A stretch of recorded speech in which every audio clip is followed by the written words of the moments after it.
ਸਤਿ ਸ਼੍ਰੀ ਅਕਾਲ ਜੀ, ਸਾਰਿਆਂ ਦਾ ਸਵਾਗਤ ਦੇਸ਼ ਪ੍ਰਦੇਸ਼ ਲਾਈਵ ਪ੍ਰੋਗਰਾਮ ਲੈ ਕੇ ਮੈਂ ਕਵਿਤਾ ਸਿੰਘ ਹਾਜ਼ਰ ਅੱਜ ਇੱਕ ਵਾਰ ਫਿਰ ਤੋਂ ਜੀ। ਮੌਕਾ ਸਾਡੇ ਵਿਦਿਆਰਥੀਆਂ ਦੇ ਵਾਸਤੇ, ਸਾਡੇ ਦਰਸ਼ਕਾਂ ਦੇ ਵਾਸਤੇ ਲਾਈਵ ਪ੍ਰੋਗਰਾਮ ਦੇ ਵਿੱਚ ਗੱਲਬਾਤ ਕਰਨ ਦਾ, ਯਾਨੀ ਆਪਣੇ ਤੁਸੀਂ ਸਵਾਲ ਜਿਹੜੇ ਨੇ ਉਹ ਜ਼ਰੂਰ ਡਿਸਕਸ ਕਰਿਆ ਕਰੋ ਜੀ।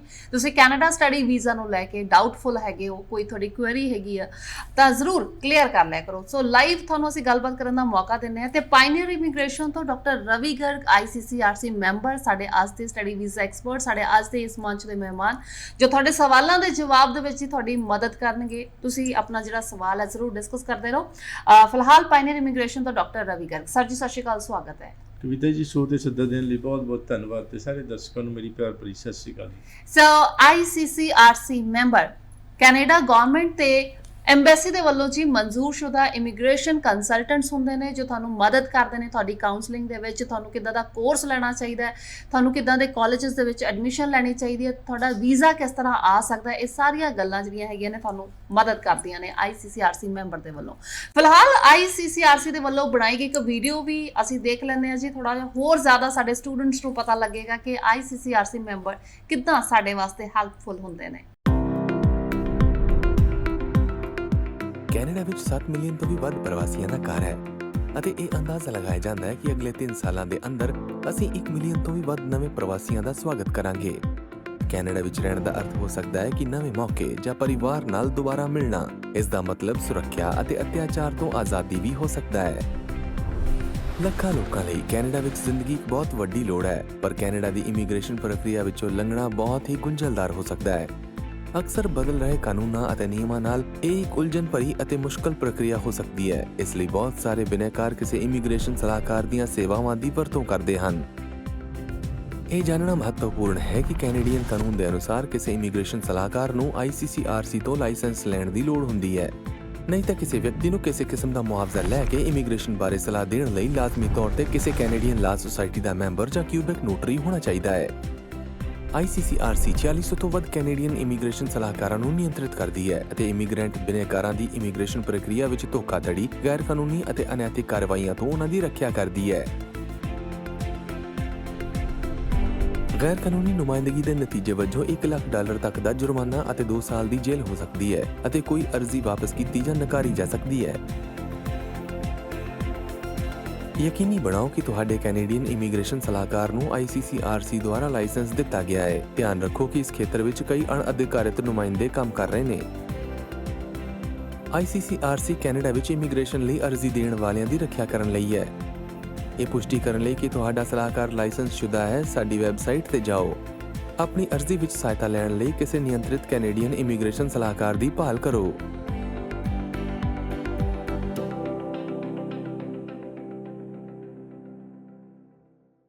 ਸੋ ਫਿਲਹਾਲ ਜੀ ਇਹ ਤਾਂ ਸੀ ICCRC ਦੇ ਵੱਲੋਂ ਬਣਾਈ ਗਈ ਵੀਡੀਓ, ਬਟ ਫਿਲਹਾਲ ਜੀ ਸਾਡੇ ICCRC member doctor Ravi Garg ਵੀ ਸਾਡੇ ਨਾਲ ਮੌਜੂਦ ਨੇ ਇਸ ਮੰਚ ਦੇ ਉੱਤੇ। ਸਰ, ਸਭ ਤੋਂ ਪਹਿਲਾਂ ਹੁਣ ਸਿਨੈਰੀਓ, ਕਰੰਟ ਸਿਚੁਏਸ਼ਨ ਕੀ ਹੈ ਕੈਨੇਡਾ ਸਟੱਡੀ ਵੀਜ਼ਾ ਨੂੰ ਲੈ ਕੇ, ਚਾਹੇ ਵਿਜ਼ਟਰ ਵੀਜ਼ਾ ਨੂੰ ਲੈ ਕੇ ਮੈਂ ਗੱਲ ਕਰਾਂ? ਬਿਲਕੁਲ, ਦੇਖੋ ਸਟੱਡੀ ਵੀਜ਼ਾ ਤਾਂ ਉਹਨਾਂ ਦੀ ਜਿਹੜੀ ਕੈਨੇਡਾ ਐਮਬੈਸੀ ਦੀ ਫਸਟ ਪ੍ਰੈਫਰੈਂਸ ਹੈਗੀ ਹੈ। ਔਰ ਈਵਨ ਕਿ ਇੰਨਾ ਕਰੋਨਾ ਦਾ ਮਾੜਾ ਟਾਈਮ ਰਿਹਾ ਫਿਰ ਵੀ ਕੈਨੇਡਾ ਐਮਬੈਸੀ ਨੇ ਕੋਈ ਨਾ ਕੋਈ ਤਰੀਕਾ, ਨਵੇਂ ਤਰੀਕੇ ਕੱਢੇ ਜਿਸ ਦੇ ਨਾਲ ਕਿ ਕੈਨੇਡਾ ਦੇ ਦਰਵਾਜ਼ੇ ਖੁੱਲ੍ਹੇ ਰਹਿਣ ਔਰ ਸਟੂਡੈਂਟਸ ਨੂੰ ਵੈਲਕਮ ਕਰਨਾ ਜਾਰੀ ਰੱਖਿਆ ਜਾਵੇ। ਔਰ ਉਸ ਦੇ ਵਿੱਚ ਇੱਕ ਜਿਹੜਾ ਮੇਜਰ ਜਿਹੜਾ ਇੱਕ ਤਰੀਕਾ ਕੱਢਿਆ ਐਮਬੈਸੀ ਨੇ, ਉਹ ਇਹ ਸੀਗਾ ਕਿ ਇੰਟਰਨੈਸ਼ਨਲ ਫਲਾਈਟਾਂ ਬੰਦ ਹੋ ਗਈਆਂ, ਬਿਲਕੁਲ ਹੀ ਸਾਰਾ ਕੁਝ ਬੰਦ ਹੋ ਗਿਆ ਅਤੇ ਸਟੂਡੈਂਟਸ ਜਿਹੜੇ ਨੇ ਜਾ ਨਹੀਂ ਪਾਏ ਕੈਨੇਡਾ, ਅਤੇ ਉਹਨਾਂ ਵਾਸਤੇ ਔਨਲਾਈਨ ਸਟੱਡੀ ਨੂੰ ਮਨਜ਼ੂਰ ਕਰ ਦਿੱਤਾ ਗਿਆ, ਮਨਜ਼ੂਰੀ ਦੇ ਦਿੱਤੀ ਗਈ।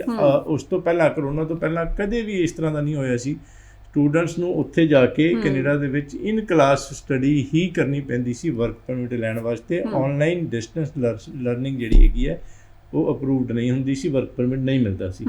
ਲੇਕਿਨ ਨਾਲ ਦੀ ਨਾਲ ਜਿੱਦਾਂ ਹੀ ਇਹ ਪ੍ਰੋਬਲਮ ਆਈ ਕਰੋਨਾ ਦੀ ਔਰ ਔਨਲਾਈਨ ਸਟੱਡੀਜ਼ ਨੂੰ ਮਨਜ਼ੂਰੀ ਦੇ ਦਿੱਤੀ ਗਈ ਕਿ ਕਿਸੇ ਵੀ ਕੰਟਰੀ ਦੇ ਵਿੱਚ ਜਾਂ ਕੈਨੇਡਾ ਦੇ ਵਿੱਚ ਬੈਠ ਕੇ ਔਨਲਾਈਨ ਸਟੱਡੀ ਕੀਤੀ ਜਾਏਗੀ ਜਦੋਂ ਸਟੂਡੈਂਟਸ, ਤੇ ਉਹਨਾਂ ਨੂੰ ਵਰਕ ਪਰਮਿਟ ਦਿੱਤਾ ਜਾਏਗਾ।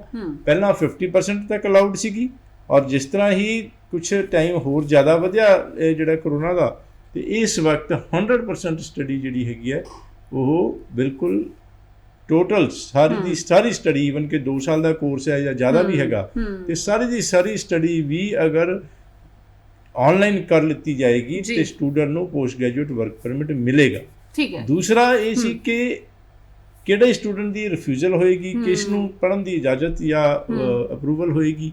ਇਹ ਇਸ ਦੇ ਵਿੱਚ ਪਾਰਟ ਆਫ ਦਾ ਜਿਹੜਾ ਵੀਜ਼ਾ ਪ੍ਰੋਸੈਸ ਸੀਗਾ ਉਹ ਸੀਗਾ ਬਾਇਓਮੈਟ੍ਰਿਕਸ ਕਰ ਦਿੱਤਾ ਸੀ, ਜਿਹੜਾ ਜ਼ਰੂਰੀ ਕੈਨੇਡਾ ਅੰਬੈਸੀ ਨੇ ਕਿ ਬਾਇਓਮੈਟ੍ਰਿਕਸ ਹੋਣ ਤੋਂ ਬਾਅਦ ਹੀ ਫਾਈਲ ਦੇ ਉੱਪਰ ਰਿਜ਼ਲਟ ਆਉਂਦਾ ਸੀ ਕਿ ਵੀਜ਼ਾ ਲੱਗਿਆ ਜਾਂ ਰਿਫਿਊਜ਼ਲ।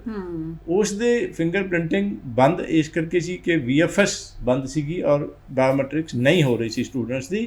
ਉਹ ਸਿਚੁਏਸ਼ਨ ਨੂੰ ਕੰਟਰੋਲ ਕਰਨ ਵਾਸਤੇ ਜਾਂ ਉਸ ਦਾ ਹੱਲ ਕੱਢਣ ਵਾਸਤੇ ਕੈਨੇਡਾ ਅੰਬੈਸੀ ਨੇ ਇਹ ਕੀਤਾ ਕਿ 2 ਸਟੈਪ ਵੀਜ਼ਾ ਅਪਰੂਵਲ ਕਰ ਦਿੱਤਾ ਕਿ ਇੱਕ ਜਿਹੜਾ ਫਸਟ ਸਟੇਜ ਦੀ ਅਪਰੂਵਲ ਨੂੰ ਕਹਿ ਦਿੱਤਾ AIP ਦਾ ਮਤਲਬ ਅਪਰੂਵਲ ਇਨ ਪ੍ਰਿੰਸੀਪਲ, ਔਰ ਸੈਕੰਡ ਜਿਹੜੀ ਹੈ ਫਾਈਨਲ ਅਪਰੂਵਲ ਜਿਹੜੀ ਹੈ ਫਿੰਗਰਪ੍ਰਿੰਟਿੰਗ ਤੋਂ ਬਾਅਦ।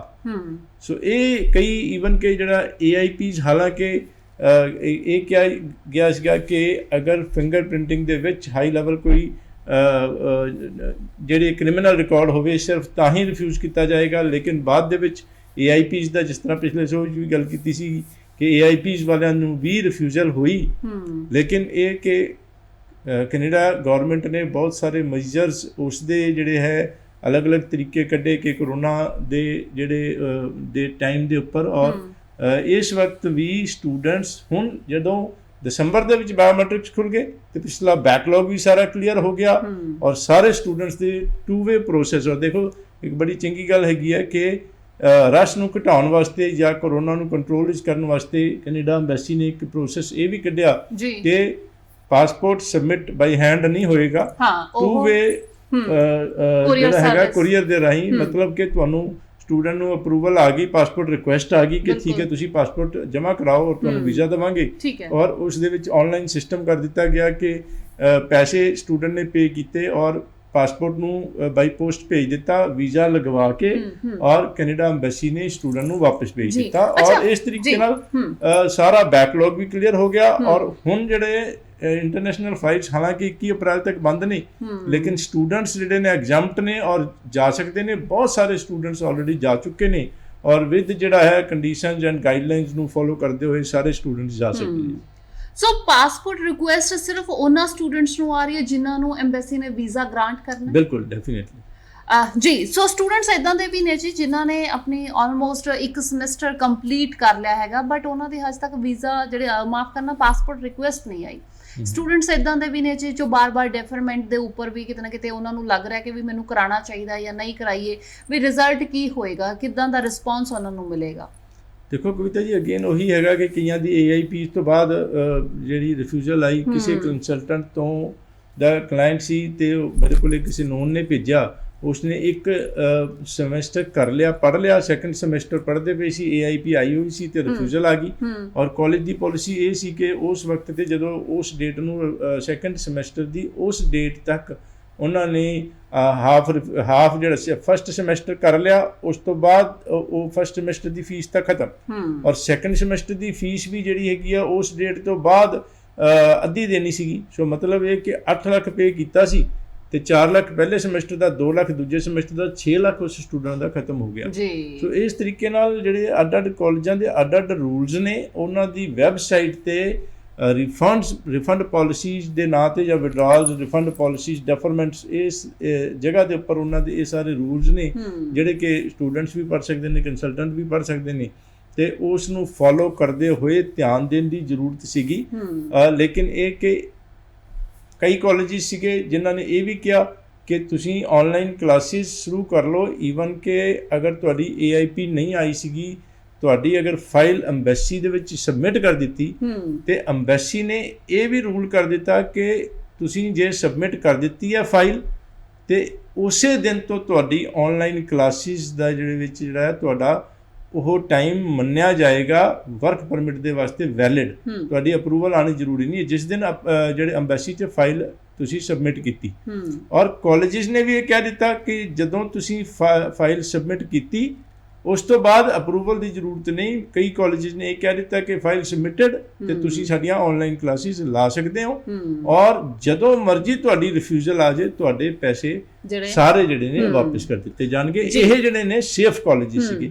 ਜਿਹੜੇ ਸੇਫ ਕਾਲਜਿਸ ਸੀ ਅਸੀਂ ਆਪਣੇ ਸਟੂਡੈਂਟਸ ਨੂੰ ਉਹਨਾਂ ਨੂੰ ਐਡਵਾਈਸ ਕੀਤਾ ਕਿ ਉਹ ਲਾ ਲੈਣ, ਕੋਈ ਪ੍ਰੋਬਲਮ ਨਹੀਂ ਹੈ। ਜਿਹੜੇ ਅਨਸੇਫ ਸੀ ਜਿਨ੍ਹਾਂ ਨੇ ਇਹ ਕਹਿ ਦਿੱਤਾ ਕਿ ਜੀ 15-20 ਦਿਨ ਜਿਹੜੇ ਕਲਾਸ ਸਟਾਰਟ ਦੇਰ ਤੋਂ 20 ਦਿਨ ਦੇ ਅੰਦਰ ਅਗਰ ਰਿਫਿਊਜ਼ਲ ਆ ਗਈ ਤਾਂ ਅਸੀਂ ਸਾਰੇ ਪੈਸੇ ਮੋੜ ਦਾਂਗੇ, ਉਸ ਤੋਂ ਬਾਅਦ ਰਿਫਿਊਜ਼ਲ ਆਈ ਤਾਂ ਅਸੀਂ ਨਹੀਂ ਮੋੜਾਂਗੇ। ਤੇ ਦੇਵਰ ਅਨਸੇਫ ਕਾਲਜਿਸ ਜਿਨ੍ਹਾਂ ਵਾਸਤੇ ਅਸੀਂ ਸਟੂਡੈਂਟਸ ਨੂੰ ਇਹ ਕਿਹਾ ਕਿ ਕਲਾਸਿਸ ਨਹੀਂ ਲਾਣੀਆਂ ਚਾਹੀਦੀਆਂ ਔਰ ਉਹ ਡੈਫਰਮੈਂਟ ਲੈ ਲੈਣੀ ਚਾਹੀਦੀ ਹੈ, ਉਹਨਾਂ ਵਾਸਤੇ ਅਸੀਂ ਡੈਫਰਮੈਂਟਾਂ ਲੈ ਲਈਆਂ। ਰਿਜ਼ਲਟ ਹੁਣ ਕਿੱਦਾਂ ਦਾ ਰਾਏ ਹੈਗੇ ਪਾਇਨੀਅਰ ਇਮੀਗ੍ਰੇਸ਼ਨ ਦੇ? ਇਸ ਵਕਤ ਜਿਸ ਤਰ੍ਹਾਂ 2020 ਦੇ ਵਿੱਚ ਕੋਟਾ ਜਿਹੜਾ ਸੀਗਾ ਪਰਸਨਸ ਨੂੰ ਲਿਜਾਣ ਦਾ, ਉਹ ਜਿਹੜਾ ਹੈ ਕੈਨੇਡਾ ਦੇ ਵਿੱਚ ਲੈ ਕੇ ਜਾਣ ਦਾ ਕੈਨੇਡੀਅਨ ਗਵਰਨਮੈਂਟ ਕੈਨੇਡੀਅਨ ਐਮਬੈਸੀ ਦਾ, ਉਹ ਅਧੂਰਾ ਰਿਹਾ। ਬਹੁਤ ਘੱਟ ਲੋਕ ਜਾ ਪਾਏ ਇੰਟਰਨੈਸ਼ਨਲ ਫਲਾਈਟਸ ਦੇ ਬੰਦ ਹੋਣ ਕਰਕੇ। ਸੋ ਉਸ ਕੋਟੇ ਨੂੰ ਵੀ 2021 ਦੇ ਵਿੱਚ ਪਾਇਆ। ਤੇ ਹੁਣ ਜਿਹੜੇ ਇਸ ਵਕਤ ਦੇ ਰਿਜ਼ਲਟ ਨੇ ਬਹੁਤ ਪੋਜ਼ਿਟਿਵ, ਹਾਈ ਸਕਸੈਸ ਰੇਟ ਔਰ ਈਵਨ ਵੀਕ ਕੇਸਿਸ ਜ਼ਿਆਦਾ, ਜਿਹੜਾ ਗੈਪ ਔਰ ਲੋ ਬੈਂਡ ਦਾ ਮਤਲਬ overall 6 not less than 5.5 in one module ਔਰ PTE TOEFL ਸਾਰਿਆਂ ਦੇ ਬਹੁਤ ਜ਼ਿਆਦਾ ਅੱਛੇ ਵੀਜ਼ੇ ਆ ਰਹੇ ਨੇ। ਔਰ ਕਈ ਜਿਹੜੇ ਕੰਸਲਟੈਂਟਸ ਤੋਂ ਰਿਫਿਊਜ਼ਡ ਕੇਸਿਸ ਸਾਡੇ ਕੋਲ ਆਉਂਦੇ ਨੇ। ਜਿਸ ਤਰ੍ਹਾਂ ਪਹਿਲਾਂ ਵੀ ਗੱਲ ਹੁੰਦੀ, ਕੋਈ ਨਾ ਕੋਈ ਕਾਰਨ ਹੁੰਦਾ, ਗ੍ਰੈਜੂਏਟ ਨੂੰ ਪੋਸਟ ਗ੍ਰੈਜੂਏਟ ਨਹੀਂ, ਪੋਸਟ ਸੈਕੰਡਰੀ 'ਚ ਪਾ ਦਿੱਤਾ, ਇਰਰੈਲੇਵੈਂਟ ਪ੍ਰੋਗਰਾਮ ਦਿੱਤਾ, ਮਾਰਕਸ ਦਾ ਧਿਆਨ ਨਹੀਂ ਦਿੱਤਾ ਗਿਆ, ਛੋਟੀਆਂ ਛੋਟੀਆਂ ਗਲਤੀਆਂ ਕਰਕੇ ਜਿਹੜੀਆਂ ਰਿਫਿਊਜ਼ਲਾਂ ਆਈਆਂ ਉਹਨਾਂ ਨੂੰ ਕਰੈਕਟ ਕਰਕੇ ਅਸੀਂ ਜਦੋਂ ਦੁਬਾਰਾ ਉਹਨਾਂ ਨੂੰ ਐਮਬੈਸੀ ਦੇ ਵਿੱਚ ਇਹੋ ਜਿਹੇ ਕੇਸਿਸ ਨੂੰ ਲਾਇਆ, ਉਹ ਉਹਨਾਂ ਦੇ ਵਿੱਚ ਵੀ ਉਹਨਾਂ ਨੂੰ ਵੀ ਵੀਜ਼ਾ ਮਿਲੇ। ਔਰ ਬੜੀ ਅੱਛੀ ਗੱਲ ਇਹ ਕਿ ਈਵਨ ਕਿ AIPs ਦੇ ਰਿਫਿਊਜ਼ਡ ਕੇਸਿਸ ਨੂੰ ਵੀ ਅਸੀਂ ਐਮਬੈਸੀ ਨਾਲ ਦੁਬਾਰਾ ਅਪਲਾਈ ਕਰਕੇ ਔਰ ਲੈਟਰ ਵਗੈਰਾ ਲਿਖ ਕੇ ਉਹਨਾਂ ਨਾਲ ਜਿਹੜੀ ਸਾਰੀ ਗੱਲਬਾਤ ਕੀਤੀ ਤੇ AIPs ਜਿਹੜੀ ਦੀ ਰਿਫਿਊਜ਼ਲ ਦੇ ਬਾਅਦ ਵੀ ਵੀਜ਼ੇ ਆਏ। ਟਾਈਮ ਟੂ ਟਾਈਮ ਜੀ ਪਾਇਨੀਅਰ ਇਮੀਗ੍ਰੇਸ਼ਨ ਆਪਣੇ ਸੈਮੀਨਾਰਸ ਲੈ ਕੇ ਆਉਂਦਾ ਰਿਹਾ ਸਾਡੇ ਵਿਦਿਆਰਥੀਆਂ ਦੇ ਵਾਸਤੇ, ਸਾਡੇ ਦਰਸ਼ਕਾਂ ਦੇ ਵਾਸਤੇ ਜਿਹੜੇ ਕੈਨੇਡਾ ਸਟੱਡੀ ਵੀਜ਼ਾ ਅਪਲਾਈ ਕਰਨਾ ਚਾਹੁੰਦੇ ਨੇ। ਕਿਉਂਕਿ ਫਿਲਹਾਲ ਜੀ ਅਗਰ ਦੇਖਿਆ ਜਾਏ ਤਾਂ ਆਸਟ੍ਰੇਲੀਆ ਦੇ ਫਲਾਈਟਸ ਕਿਤੇ ਨਾ ਕਿਤੇ ਹਾਲੇ ਬੰਦ ਹੈਗੀਆਂ ਨੇ। ਸੋ ਦਿਸ ਇਜ਼ ਦਾ ਰੀਜ਼ਨ ਕਿ ਸਟੂਡੈਂਟਸ ਕਿਤੇ ਨਾ ਕਿਤੇ ਹਾਲੇ ਵੀ ਜਿਹੜਾ ਇੰਟਰਸਟ ਬਰਕਰਾਰ ਹੈ ਕੈਨੇਡਾ ਨੂੰ ਲੈ ਕੇ, ਜਿੱਦਾਂ ਕਿ ਸਾਡੇ ਸਟੂਡੈਂਟਸ ਫਲਾਈ ਵੀ ਕਰ ਸਕਦੇ ਨੇ ਜਿੱਦਾਂ ਹੀ ਉਹਨਾਂ ਦਾ ਵੀਜ਼ਾ ਹਾਸਲ ਹੁੰਦਾ ਹੈ। ਪਾਸਪੋਰਟ ਰਿਕੁਐਸਟ ਆ ਰਹੀਆਂ ਨੇ ਜੀ ਸਟੂਡੈਂਟਸ ਨੂੰ, ਸੋ ਤੁਹਾਡਾ ਵੀਜ਼ਾ ਲੱਗ ਕੇ ਆਏਗਾ। ਸੋ ਬਹੁਤ ਚੰਗੀ ਇੱਕ ਸਾਡੇ ਸਟੂਡੈਂਟਸ ਦੇ ਵਾਸਤੇ ਇਹ ਗੱਲਬਾਤ ਹੈਗੀ ਆ। ਫਿਲਹਾਲ ਜੀ 6 ਈਚ ਦੇ ਨਾਲ ਤੁਹਾਨੂੰ ਅੱਜ ਵੀ ਅਪਲਾਈ ਕਰਨ ਦਾ ਮੌਕਾ ਮਿਲ ਰਿਹਾ ਤੇ ਫਿਲਹਾਲ ਜਿਨ੍ਹਾਂ ਦੇ 5.5 ਬੈਂਡ ਇੱਕ ਮੋਡਿਊਲ 'ਚ ਨੇ, ਇਦਾਂ ਦੇ ਜਿਹੜੇ ਸਾਡੇ ਸਟੂਡੈਂਟਸ ਨੇ ਉਹ ਵੀ ਅਪਲਾਈ ਕਰ ਸਕਦੇ ਨੇ। ਜਿਨ੍ਹਾਂ ਦੀ ਪਹਿਲਾਂ ਰਿਜੈਕਸ਼ਨਸ ਆਈਆਂ ਨੇ ਉਹ ਵੀ ਇੱਕ ਵਾਰੀ ਜ਼ਰੂਰ ਟਰਾਈ ਦੁਬਾਰਾ ਕਰੋ ਜੀ। ਆਈ ਐਮ ਸ਼ੋਰ ਕਿ ਤੁਹਾਡੇ ਵੀਜ਼ਾ ਵੀ ਆਉਣ ਦੇ ਚਾਂਸਸ ਰਹਿੰਦੇ ਨੇ। ਫਿਲਹਾਲ ਪਾਇਨੀਅਰ ਇਮੀਗ੍ਰੇਸ਼ਨ ਤੁਹਾਡੇ ਆਪਣੇ ਆਪਣੇ ਸ਼ਹਿਰਾਂ ਦੇ ਵਿੱਚ ਜਿੱਥੇ ਤੁਸੀਂ ਇਹਨਾਂ ਦੀਆਂ ਸਰਵਿਸਿਜ਼ ਜ਼ਰੂਰ ਲੈ ਸਕਦੇ ਹੋ।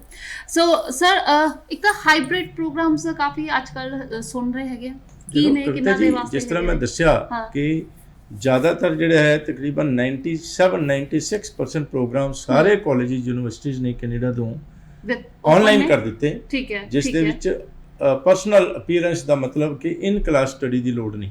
ਓਕੇ। ਹਾਈਬ੍ਰਿਡ ਦਾ ਮਤਲਬ ਇਹ ਹੈ ਇਨ ਕਲਾਸ, ਪਿਓਰ ਇਨ ਕਲਾਸ ਪ੍ਰੋਗਰਾਮ ਦਾ ਮਤਲਬ ਸਿਰਫ ਕਲਾਸ ਦੇ ਵਿੱਚ ਪੜ੍ਹ ਕੇ ਹੀ ਅਸੀਂ ਉਹਨੂੰ ਅਟੈਂਡ ਕਰਨਾ, ਕਲਾਸ ਲਾਣੀ ਜ਼ਰੂਰੀ ਹੈ। ਠੀਕ ਹੈ। ਔਰ ਆਨਲਾਈਨ ਸਟੱਡੀ ਨੂੰ ਮਨਜ਼ੂਰੀ ਨਹੀਂ। ਇਹੋ ਜਿਹੇ ਤਾਂ ਰੇਅਰ, ਵੈਰੀ ਰੇਅਰ ਪ੍ਰੋਗਰਾਮ ਹੋਣਗੇ। ਲੇਕਿਨ ਹਾਈਬ੍ਰਿਡ ਦਾ ਮਤਲਬ ਇਹ ਕਿ 2 ਹਫ਼ਤੇ ਆਨਲਾਈਨ ਕਲਾਸਿਸ ਤੇ 1 ਵਾਰੀ ਜਾਂ 2 ਵਾਰੀ ਕਿਸੇ ਟਾਈਮ ਪਰਸਨਲ ਜਿਹੜੀ ਹੈ ਇਨ ਕਲਾਸ ਸਟੱਡੀ, ਮਿਕਸਡ ਪ੍ਰੋਗਰਾਮ, ਮਤਲਬ ਆਨਲਾਈਨ ਵੀ ਔਰ ਜਾਣਾ ਵੀ ਪਏਗਾ ਇਨ ਕਲਾਸ ਦੇ ਵਿੱਚ। ਸੋ ਇਹੋ ਜਿਹੇ ਬੜੇ ਰੇਅਰ ਹੈਗੇ ਨੇ ਪ੍ਰੈਕਟੀਕਲ ਪ੍ਰੋਗਰਾਮਸ ਜਿਹੜੇ ਕਿ ਜਿਨ੍ਹਾਂ ਦੇ ਵਿੱਚ ਜਾਣਾ ਜ਼ਰੂਰੀ ਹੈਗਾ। ਔਰ ਉਹਨਾਂ ਦੇ ਵਿੱਚ ਜੇ ਸਟੂਡੈਂਟਸ ਦਾ ਵੀਜ਼ਾ ਲੱਗ ਗਿਆ ਤੇ ਇੱਕ ਧਿਆਨ ਰੱਖਣ ਵਾਲੀ ਜ਼ਰੂਰ ਗੱਲ ਹੈਗੀ ਹੈ ਕਿ 14 ਦਿਨ ਦੇ ਕੁਆਰੰਟਾਈਨ ਨੂੰ ਐਕਸਕਲੂਡ ਕਰਨਾ ਜ਼ਰੂਰੀ ਹੈਗਾ ਕਿ 14 ਦਿਨ ਤੋਂ ਪਹਿਲਾਂ ਹੀ ਕੈਨੇਡਾ ਦੇ ਵਿੱਚ ਪਹੁੰਚਣਾ ਤਾਂ ਕਿ 14 ਦਿਨ ਦੇ ਕੁਆਰੰਟਾਈਨ ਤੋਂ ਬਾਅਦ ਕਲਾਸ ਦੇ ਵਿੱਚ ਪਰਸਨਲ ਤੁਸੀਂ ਜਾ ਸਕੋ। ਤੇ ਕਈ ਕਾਲਜਿਸ ਨੇ ਇਹੋ ਜਿਹੇ ਹਾਈਬ੍ਰਿਡ ਪ੍ਰੋਗਰਾਮ ਨੂੰ ਕੈਂਸਲ ਕਰਕੇ ਤੇ ਡੈਫਰਮੈਂਟ ਕਰ ਦਿੱਤੀ ਕਿ ਹੁਣ ਇਸ ਸੈਸ਼ਨ ਦੇ ਵਿੱਚ ਨਹੀਂ ਲੱਗੇਗਾ, ਅਗਲੇ ਸੈਸ਼ਨ ਦੇ ਵਿੱਚ ਲੱਗੇਗਾ, ਜਦੋਂ ਕਿ ਲਾਕਡਾਊਨ ਵਗੈਰਾ ਬਹੁਤ ਜ਼ਿਆਦਾ ਚੱਲਦਾ ਪਿਆ ਸੀ ਇੰਡੀਆ ਦੇ ਵਿੱਚ, ਕੈਨੇਡਾ ਦੇ ਵਿੱਚ। ਤੇ ਇਹ hybrid programme is very rare. ਲੇਕਿਨ ਜਿਹੜੇ ਸਟੂਡੈਂਟਸ ਦਾ ਹਾਈਬ੍ਰਿਡ ਪ੍ਰੋਗਰਾਮ ਹੈ ਉਹ ਧਿਆਨ ਰੱਖਣ ਕਿ ਉਹਨਾਂ ਦਾ ਆਨਲਾਈਨ, ਪਿਓਰ ਆਨਲਾਈਨ ਪ੍ਰੋਗਰਾਮ ਹੈ ਜਾਂ ਹਾਈਬ੍ਰਿਡ ਹੈ। ਸਟੂਡੈਂਟਸ ਹਾਲੇ ਵੀ, ਹਾਲਾਂਕਿ ਉਹ ਜ਼ਿਆਦਾ ਖਤਰੇ ਵਾਲਾ ਟਾਈਮ 2020 ਨਿਕਲ ਗਿਆ ਜਿਸ ਦੇ ਵਿੱਚ ਬਹੁਤ ਜ਼ਿਆਦਾ, ਜਿਸ ਤਰ੍ਹਾਂ ਅਲੱਗ-ਅਲੱਗ ਕਾਲਜਿਸ ਦੀ ਅਲੱਗ-ਅਲੱਗ ਡੈਡਲਾਈਨਸ ਔਰ ਆਨਲਾਈਨ ਸਟੱਡੀਜ਼ ਔਰ ਉਹਨਾਂ ਦੀ ਰਿਫੰਡ ਦੀ ਅਲੱਗ-ਅਲੱਗ ਡੇਟਸ, ਡੈਡਲਾਈਨਸ। ਲੇਕਿਨ ਹੁਣ ਕਿਉਂਕਿ ਬੈਕਲੌਗ ਨਿਕਲ ਗਿਆ, ਜ਼ਿਆਦਾਤਰ ਦੇ ਵੀਜ਼ੇ ਲੱਗ ਗਏ, ਸਟੂਡੈਂਟਸ ਜ਼ਿਆਦਾਤਰ ਚਲੇ ਗਏ ਜਾਂ ਇੱਥੇ ਬੈਠ ਕੇ ਵੀਜ਼ੇ ਤੋਂ ਬਾਅਦ ਆਨਲਾਈਨ ਕਲਾਸਿਸ ਲਾ ਰਹੇ ਨੇ। ਔਰ ਉਹਨਾਂ ਨੂੰ ਵੀਜ਼ੇ ਦਾ ਖਤਰਾ ਨਹੀਂ ਹੈ।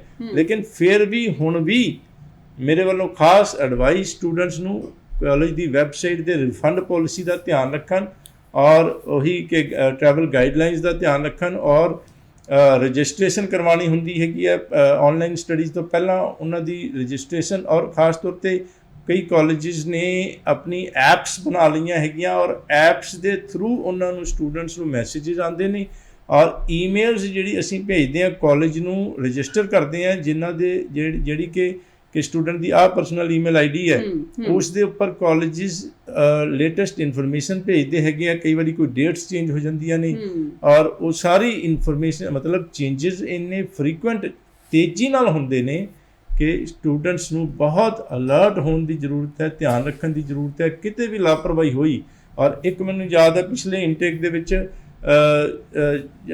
ਕਾਲਜ ਨੇ ਡੈਡਲਾਈਨ ਫਿਕਸ ਕਰ ਦਿੱਤੀ ਜੀ ਕਿ ਇਸ ਡੈਡਲਾਈਨ ਤੱਕ ਤੁਸੀਂ ਜਿਹੜਾ ਹੈ ਰਿਫੰਡ ਜਿਹੜਾ ਹੈ ਲੈ ਸਕਦੇ ਹੈਗੇ ਹੋ, ਫੁੱਲ ਰਿਫੰਡ ਹੋਏਗਾ।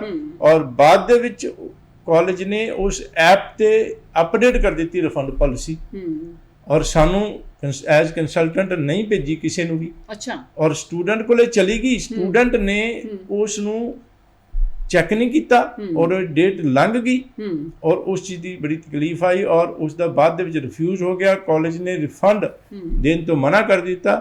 ਉਹ ਤਾਂ ਲੱਕੀਲੀ ਚੰਗੀ ਕਿਸਮਤ ਸੀ ਕਿ ਐਮਬੈਸੀ ਨੂੰ ਦੁਬਾਰਾ ਕੇਸ ਅਪਲਾਈ ਕੀਤਾ, ਦੁਬਾਰਾ ਗੱਲਬਾਤ ਕੀਤੀ ਔਰ ਬੱਚੇ ਦਾ ਵੀਜ਼ਾ ਲੱਗ ਗਿਆ। ਲੇਕਿਨ ਇਹ ਬਹੁਤ ਰਿਸਕੀ ਗੱਲ ਹੈਗੀ ਆ। ਮਤਲਬ ਹੈ ਕਿ you have to keep yourself updated with the latest information, don't miss it.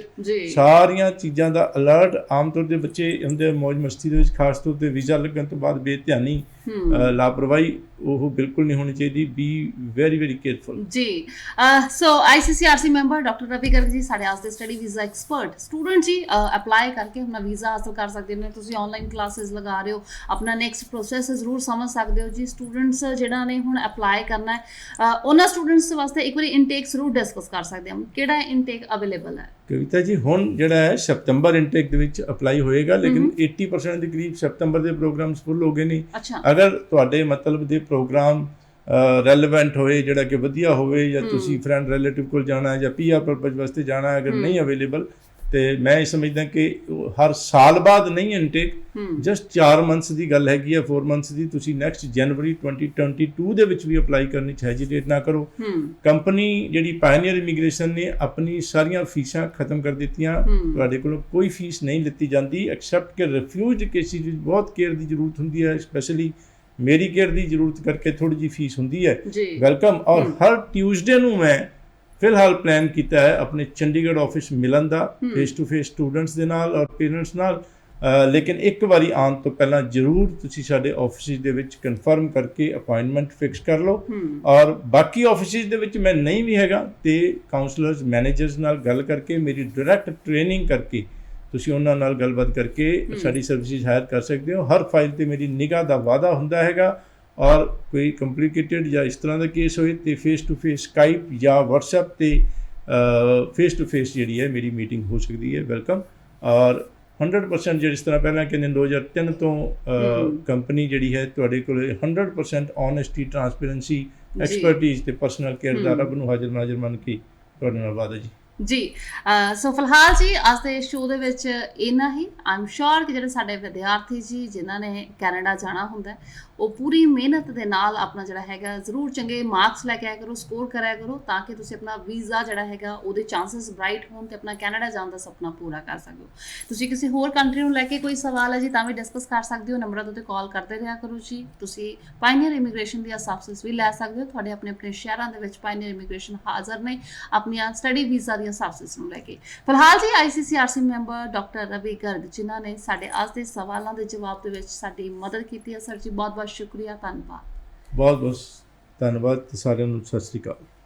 ਸੋ ਇਸੇ ਦੇ ਨਾਲ ਜੀ ਹੁਣ ਮੈਨੂੰ ਵੀ ਦਿਓ ਇਜਾਜ਼ਤ। ਦੇਸ਼ ਪਰਦੇਸ ਲਾਈਵ ਪ੍ਰੋਗਰਾਮ ਵੇਖਦੇ ਰਹਿਆ ਕਰੋ ਤੇ ਨਾਲ ਹੀ ਸਾਡਾ YouTube ਚੈਨਲ ਸਬਸਕ੍ਰਾਈਬ ਕਰ ਲਓ ਜੀ। ਅਸੀਂ ਹਰ ਰੋਜ਼ ਦੁਪਹਿਰੇ 2 ਵਜੇ ਉੱਥੇ ਹਾਜ਼ਰ ਹੁੰਨੇ ਆ ਸਾਡੇ ਸਟੱਡੀ ਵੀਜ਼ਾ ਐਕਸਪਰਟਸ ਨੂੰ ਲੈ ਕੇ, ਜੋ ਦਿੰਦੇ ਨੇ ਜੀ ਤੁਹਾਡੇ ਸਵਾਲਾਂ ਦੇ ਜਵਾਬ। ਤੇ ਨਾਲ ਦੇ ਨਾਲ ਤੁਸੀਂ ਆਪਣੀ ਪ੍ਰੋਫਾਈਲ ਜਿਹੜੀ ਹੈ ਉੱਥੇ ਵੀ ਡਿਸਕਸ ਕਰ ਸਕਦੇ ਹੋ। ਤੁਹਾਡੀ ਪ੍ਰੋਫਾਈਲ ਨੂੰ ਅਸੀਂ ਡਿਸਕਸ ਕਰਾਂਗੇ ਸਾਡੇ ਐਕਸਪਰਟ ਦੇ ਨਾਲ ਤੇ ਤੁਹਾਨੂੰ ਕੀ ਐਡਵਾਈਸ ਕਰਦੇ ਨੇ ਤੁਸੀਂ ਜ਼ਰੂਰ ਜਾਣ ਸਕਦੇ ਹੋ।